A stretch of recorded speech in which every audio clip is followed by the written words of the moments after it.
Democrats in Congress who'd rather grandstand and yell at cabinet members than work with them on getting stuff done for the American people. RFK Jr. not taking Patty Murray's BS. You presided over the destruction of the health of the American people. Well, Our people are now the sickest people in the world. Seriously. Because you have not done your job. Seriously. That is an What have you done amazing about it? What have you done about the epidemic of chronic disease? Mr. Secretary, what have you done about the epidemic of chronic disease? Marco Rubio putting Senator Margaritaville in his place, and he didn't stop there.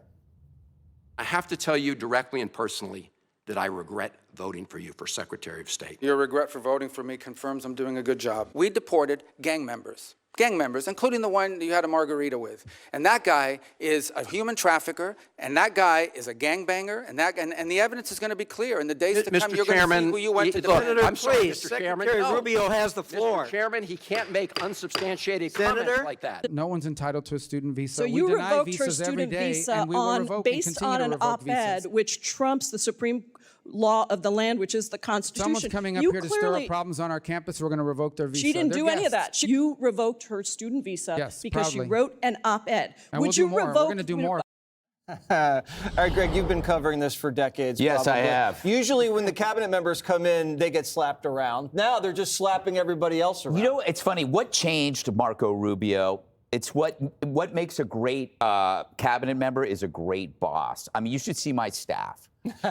It's like compared to Jesse. Jesse's staff is terrible because he's an absent, kind of lethargic, lazy. But I come in. I would love to put my staff up against yours. I'm up. That's not what it sounds like. I'm in the office before my staff is. You come in. That's because you have no life. Oh, how dare you? But you know, a great boss says, do the job and I'll have your back. Yeah. And so you look at these guys like Rubio, RFK Jr., Kash Patel, Holman, Lee Zeldin, Hegseth. You wish you had one of those in your cabinet.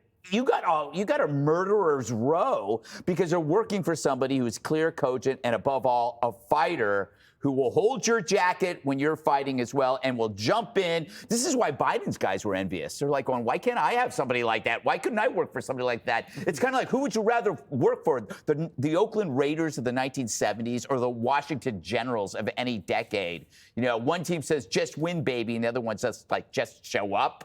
Do you remember how anemic Mayorkas was? Mm-hmm. How meek Mayor Pete was? How absolutely flaccid the entire cabinet was?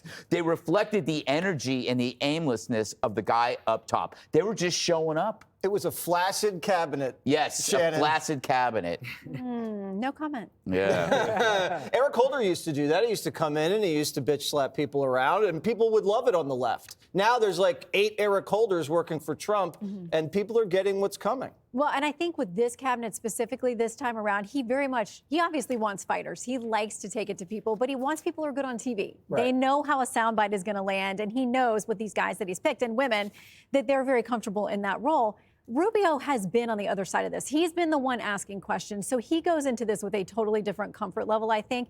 And you saw him, like you said, turning things around on people like saying, why are we spending $10 million on circumcisions for men in Mozambique? And the people who are pushing him have got to then justify why that would be a good expenditure.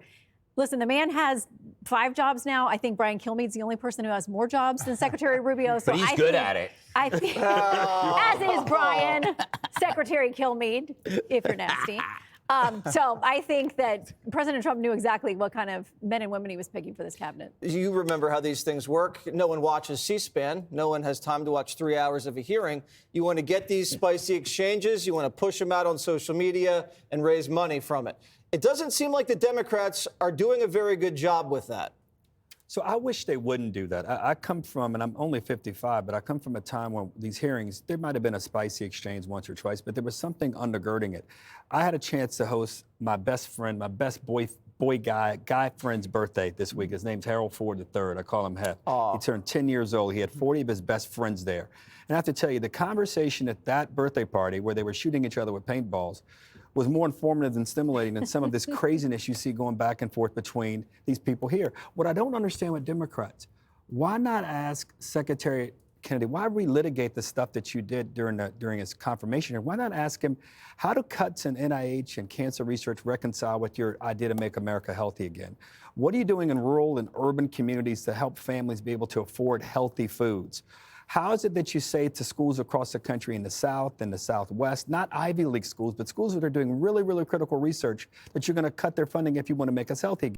He may have good answers, but I never heard him answer these things. Why not ask Secretary Rubio, when you meet with foreign leaders, are they expressing concern about buying our debt in light of where bond yields are in the country?